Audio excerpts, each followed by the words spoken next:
Hi, my friends. Welcome back to Healing Together, a YouTube channel dedicated to the God stories that are going on around us all the time. We are going to go back to Jody and Kevin, and we are going to hear more and more of what they have and how God has answered and how they have came through a life, for the most part, adopting multiple children who have desperately needed them and Jesus Christ. I want you to pick up on the idea today. Towards the end of the video, Kevin and Jody are going to talk to us about these children that don't want to survive. Even as an infant, they don't want to survive. So pay attention to that, and pay attention to how Kevin and Jody, even though Jody looks for something better, a better way, really what they're doing is exactly what needs to be done. I want you to notice that there is a spiritual context, again, to what is going on in these children's life. So, my friends, these are not just random stories. These are stories of people who have dedicated their lives to giving children a chance that ultimately society is not going to give them. So, my friends, let's listen again as they talk about the challenges, the joys, the rewards of what God has called them to do, and how they just walk through them every time, faithfully following what God has for them. Let's listen as they tell us more of their story. Because the chapel was just a really wonderful family to be a part of. It was really a great church. And the church really lived and breathed like a Christian family should live and breathe. They loved each other. They were there for you in so many different ways. You get into crisis, they'll be there to help support you and walk you through it all. But we found ourselves, Dean said to us one week, he just said, sometimes you have to leave a church. Sometimes you just have to leave a church. He said, if you realize you're not rowing in the same direction, rowing the boat in the same direction, you just have to leave. And so we left, I would say, on a very painful part, because I don't think it was that painful. It was just... Well, I remember it being painful because... It was hard, and yet the door opened for the other place right away, so... Yeah. Well, our dearest friends lived just kitty corner to us. Uh-huh. And Maro and Gloria, we had adopted kids, and now they were kind of toying with the idea of adopting kids. Yeah. And I think they had by the time we left, if I remember right. They went to chapel. Uh-huh. They went to the chapel. She was the church secretary. Okay. So yeah, we were got a very lot of involved. people to adopt kids during those days. Yeah. Did you? Yeah, we did. Sure. And yeah, we did. And so it was just a very difficult time, because that's where our friends were at. Yes. Mm-hmm. And so we ended up over at Portland Foursquare for a very short time, maybe a year, maybe not quite a year. And then we landed at New Song Church. And New Song Church was like, I didn't know places like this existed. It was like, I thought it was just a church of young people. No families, just young people. And so I wasn't really crazy about going there first. But then once we started going there, the pastor preached a solid word. There was absolutely wonderful worship every week. It wasn't just 3 songs and sit down and you're done. It was like Richard had an ability to lead that church in worship in ways that were just, you came away knowing that you had exalted the Lord in your life, and in a congregational setting. And I think that had a lot to do with teaching us how to worship the Lord outside of church too, I would say. Going to New Song was at first we both thought that it was a singles club, Yeah. to be quite honest. There's universities around Portland. People would come. A lot of people would come for the music. At that time, Richard had a pianist named Gary Hemingway who was Oh, he so could make- gifted and so talented. He could make that piano dance. Oh, yeah. It was amazing. And they were gospel songs. I mean, it's black church. But it wasn't a black church. The pastor was black, and he was actually so much different than the black community of Portland, okay? Because I've been in other black churches there in Portland, and whenever there was something like Martin Luther King Day, they'd have all of these other black pastors talking about, you know, the racial divide and blah, blah, blah. But you could go and talk to Pastor Richard, and he was like, we're doing great. We've got all these people here, all different races. Seriously. Oh, it was all different yeah. races and all different cultures. Yeah. And so It was like a shepherd's the stew of greatest church. And the thing that you learn at New Song is that worship is a weapon. Yeah. Worship is Yes. to where the praises of his people, God inhabits the praises of his people, and when you're really worshiping the Lord, and he draws people to him Yeah. without even having a salvation message. I think the one thing that I would say about it was that, as Jody was saying, it's where we really learned to walk in the Spirit. The thing about New Song was that Richard and Pat, his wife, had already adopted a couple of kids. So in many ways, when we started going there, we didn't know that when we went there. Yeah. But very quickly we started learning about Richard and Pat, and he's still preaching to this day. This was back in '86. Oh my goodness. He's still preaching there today. It's still, and he's one of those men who loves to get up and preach the gospel to people. And I kind of find myself there now too. But he's always been that way. In fact, I remember at one point we were given a small half-size school bus to bring all of our kids back and forth to church.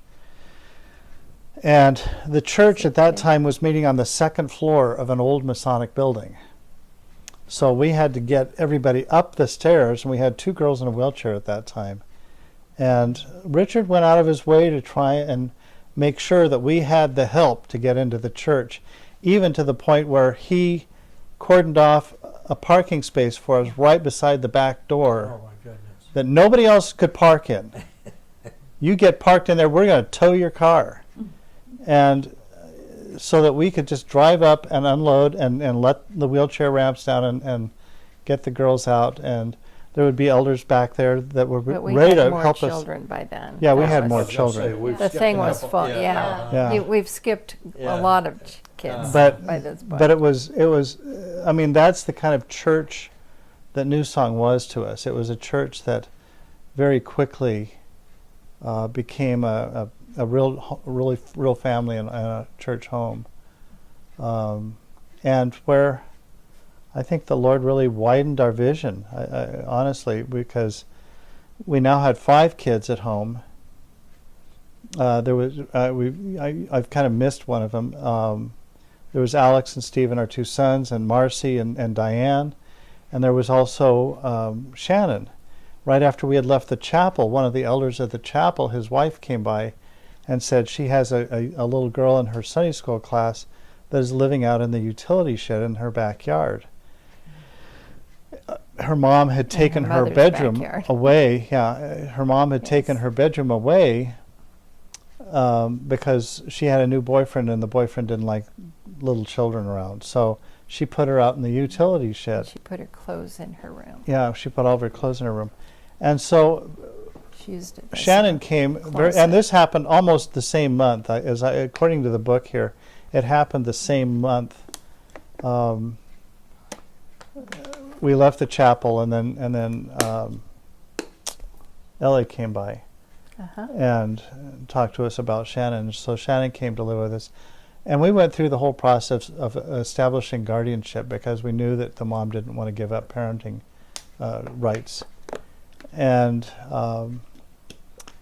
that, I'm trying to think of the best way of describing that.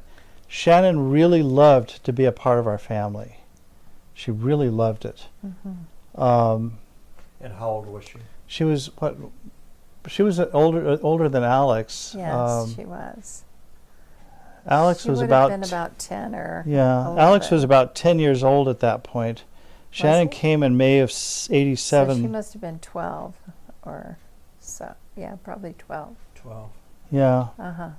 Alex would have been just about 10, Yes. and she would have been about 12. And Alex is your oldest. And Alex Uh-huh. was our Your oldest. okay. But And that summer we also had a Japanese student come and Mhm. stay with us. Oh, really? Okay. And that was fun. part of the thing with all of the kids and this guy Mitsuhiro. Mitsuhiro came from a Buddhist family. His father was a Buddhist priest, and he was expected to become a Buddhist priest. And so when we took him to church, it was like, where have I landed, kind of thing. But he really enjoyed our family. He really loved it. He loved being with us, and all of the kids loved him. So it was just a fun thing that Shannon also got to experience Yeah. while she was there. And Shannon lived with us for about a year. I wanted to think it was longer than that, but it was about a year. Her mom called one night, and the two of them talked, and her mom made a big emotional plea, and so Shannon ended up going back to her mom's house. I think it was like in October of the following year. And we cautioned her. I said, you need to understand where you came from and how you may end up back in the shed again. No, Mom won't do that to me. She won't do that to me this time. But she was back out in the shed by the end of November, and she was gone out of the house altogether by December, by Christmas. Yeah. And then She's I had went a very and hard life. yeah, I went and talked to her about coming back to our home, and she was too embarrassed and too humiliated by the whole what had happened. And But she remembered being with us. Yeah. The fun thing was later in talking to her, she later came to the Lord and was going to church, and her pastor's wife encouraged her to, because she loved music so much, to help her with the kids' Christmas production and with the music of that. And then she ended up becoming the choir director. Oh, my. Wow. Right. And the thing that she said to us is that she goes, "You put that love of Jesus's music into my heart in your home, playing Keith Green and Amy Grant, and you always were making pancakes and eggs and singing with them, Mom. I just remember you singing, and we'd all get to singing, and so Yeah, that was her and this favorite came memory. and this came in a phone call from her Yeah, later. like 15 years later, Yeah. 15 or Pretty 20 years amazing. later. Because she left in, what was it, 87? Yeah. No, she would have left in 88. 88, November of 88.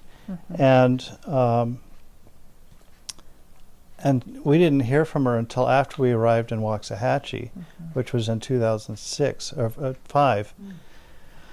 And it would have been after that point. I don't remember exactly when she called us, but it was definitely pretty- a good 15 years later. See, it always just shows that a little seed with a child, Absolutely. Makes such with a a difference. child, any seed we can get in is a great seed that Yep. can grow. Yeah. Yeah. And that's I really what believe that. Yes. I don't want to interject anything, but that is what, for the viewer that's watching this, just keep planting those seeds. Yeah. You Yeah. don't know the outcome. 15 years later, Yeah. she calls you and says, Yeah. because you planted that seed Yeah. in my heart. And for the person in the midst of that battle, Yeah. they do not know the outcome yet. Yeah. Yeah. Well, and I'll even Well- go one better than that, Doing that now. because Jody and I led the youth Backyard group. club. Over. Jody and I led the youth group for many years in the early Have 80s kids at the come chapel. every week. And there were 4 kids in that group, Sean and Kyle, and then Don and Sarah, and those 4 were very close within that youth group. Now these would have been 16 years old, 16 maybe. I Yeah. doubt that they were 17 years old, but they might have been. But very young kids in our youth group at the chapel. And again, this would have been the early 80s. Kyle calls me up one day out of the blue.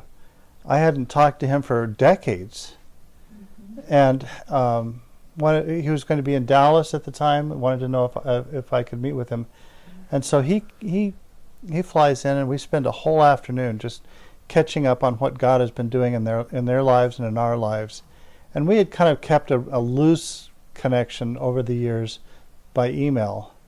His wife would send out different devotional kind of emails every so often, and I would send them devotional emails every so often. And so it hadn't been like we had kept our relationship really vibrant, other than we would just continue to express the love of God back and forth to each other.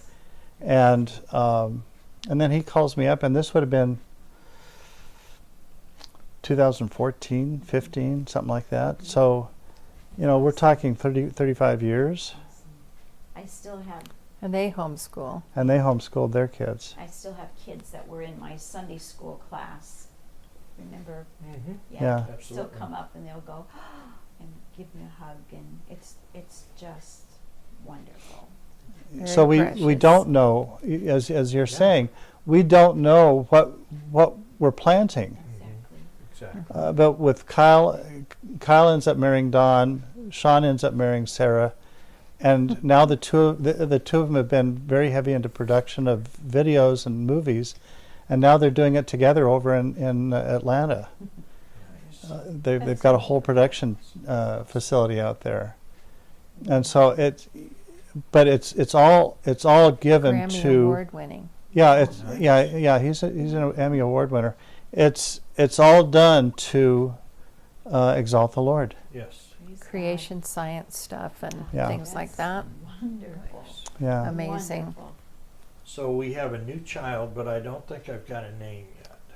We've got somebody after Marcy, After Marcy, that was Shannon. Shannon, and And Shannon only stays with us for about a year. and then And then in August of 87, Jody's got to tell this story, because, this is, in August of 87, Christy comes to us. tell us about Christy. Christy. Well, we, because we were medical foster parents, the gal who had been our certifier, Phyllis, calls, and she's wanting to know if we can take a baby. And so we talk it over and pray, and Kevin agrees, and so we have this. I'm having homeschooling, and I'm thinking, they're going to be she had been taken from her parents because of drugs, okay, and the situation was such that Cocaine, They- as I remember. well, Yeah. obviously multiple, but the thing is that they put her into a protective kind of foster home for the first week, and by the time she came to us, we were told that she was still on cocaine. She was jittery. Her hands were clenched like this. She was bleeding from her nose and having trouble. And the caseworker that brought her was a guy. He comes with this, I'm thinking, well, she's been with them for a week, so she should have some diapers. She should have some formula, some stuff, Nobody gave me a heads up that she had nothing, absolutely nothing. She was an infant. And she was an infant, 6 weeks old at this Oh, my point. goodness. And she's still going through withdrawals. And the reality is that he brings her in and her diaper is wet, her bottle is empty, and she's wrapped in a tiny little receiving blanket, and it's raining outside, and she's cold, And I'm taking this baby, and I'm just like, I just want to cry for her. Yeah. Because it's like, Wow. couldn't somebody love you better than this? It's like, come on. And so I'm like, getting the kids, come on, kids, we've got to go. We gotta go get Yeah. together here. Fortunately, there was a Fred Meyer just right down the street. And so I load them all up, get them in there, go to the infant department, and literally I'm buying diapers, I'm buying Clothes. burp rags, Bottles, and all of the whole 9 everything. yards, and the formula. And I'm walking out, and the lady's going, "Are you? What's going on? Do you have a shower going on or something?" I go, "No, she just came with nothing, and we gotta deal with this. So we've got to get her settled." And right after that, we get home, and we're called and told that she might have AIDS, and that her and back then in the day, AIDS meant a death sentence for a baby. Right. And Well, and it could mean a death sentence to anybody. Yes. right, but they were starting to discover medications for adults by that point, but there were still lots of nurseries all over our country where babies were being brought in and watched until they died. And so Kevin and I are like, oh my gosh, what do we have to do? How do we protect the other kids? What should we do? What should we not do? And the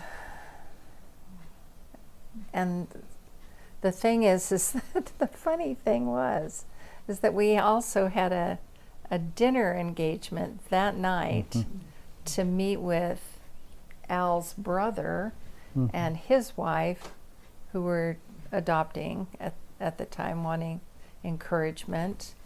And so here we are. We've got a babysitter for the night, but we're taking this little baby who's like this, and by then I've got her all cleaned up and everything. But that was her first outing, I guess, with us. But the funny thing is that we all just prayed for her, and she just got better and better. And when they finally did some other tests, they discerned, I guess, and finally diagnosed that she didn't really have AIDS. So How long did it take her to overcome the coke? it took a few weeks. Did it? Hmm. Did it? Yes. Well, we- Yes. But see, nowadays, what they're doing is they're drugging them. They're giving them drugs. Back then, they just had to endure coming off. Coming off of it. Okay. Yeah. And back in Oregon, when a baby was born on drugs, they were immediately taken. And see, the sad thing about Christy's situation that I personally find the most grievous is that also parents that are on drugs, her parents are kind of typical because they would have appointments set up to where they could visit her. They never ever visited. They never completed any visitations, any of the things, and they finally gave notice to her parents that they were going to court for termination. And Rick, the caseworker at that time, came later that afternoon. Every time any of our kids went to court, I would fast and pray until I heard that they were totally set free. And he came later that afternoon to tell me that there was no contest, they didn't show up. And he said, Jody, I actually went by there, knocked on the door, and there they were, just on the floor, drugged out. He said, don't you remember you were supposed to go to court today? No. But, that kind of stuff is still happening all over. Right. Yeah. Right. Yeah. Drugs are everywhere. Oh, Yes. Mm-hmm. So you adopted her. Yes. Yeah. Did you get to adopt her? But actually, there was Yes, some but- fun overlap on that. Yep. Yeah. The funny thing was that Because we ended up with 4 months later, another boy comes in. We're called on another boy who was born Yeah, on still working. methamphetamines. I was still working. Oh my. Yeah, she was over at Kaiser Sunnyside by this time. I worked evening shift. Yeah, and Homeschool during the day, evening shift at night.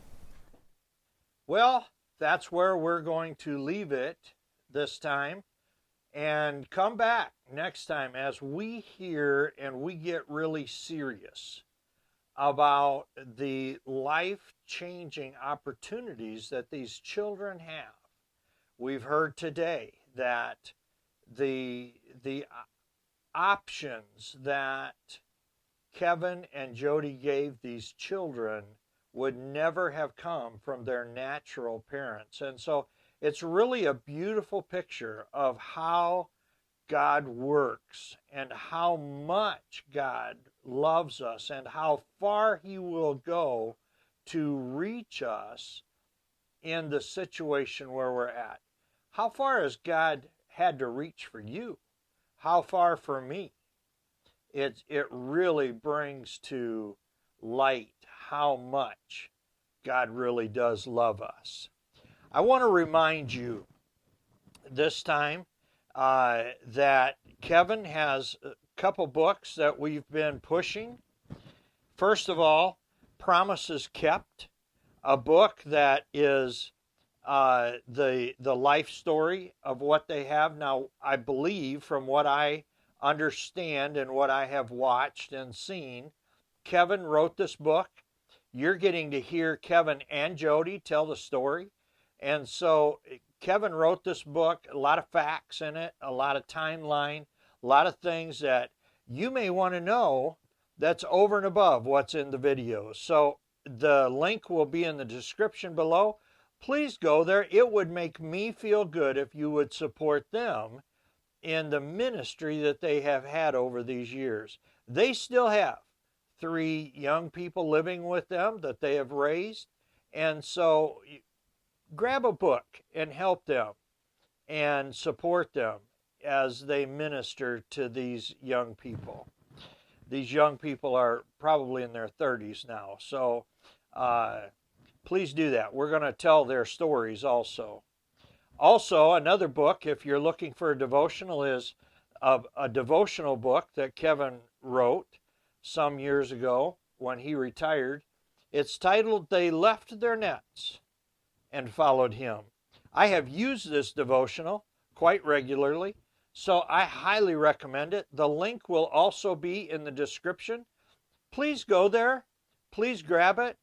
And while you're talking about things to do, please reach up and hit that like button. I would really appreciate it. Or reach down. I guess it's below the video. Reach down and hit that like button if you've not subscribed.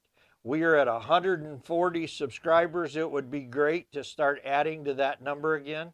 So please hit the like button, the subscribe button. If you haven't, hit that notifications bell. God is doing work, I believe, through this ministry here at Healing Together. So please do. Pray for Kevin and Jody. Hold them up in prayer as they continue to live a life of service for the Lord. Kevin still preaches and like I said, there's still several children and not children, young people that are in their home. Please lift them up and pray for them. If you would, while you're praying, pray for us too. We're putting together a board. We're starting to work through the process of doing a little bit of organization here at Healing Together. We're putting together another company that I will be announcing soon. And so please keep us in your prayers if you would. Hit that like button, hit that subscribe button. We would greatly appreciate it. Thank you so much for stopping by. Until the next time, please continue to walk with the Lord. If you have not accepted Him as your Savior, reach out to us at healingtogetheryt@gmail.com. That's healingtogetheryt, in other words, YouTube, healingtogether@gmail.com. Thank you so much for stopping by. God bless you, my friend. Have a great day.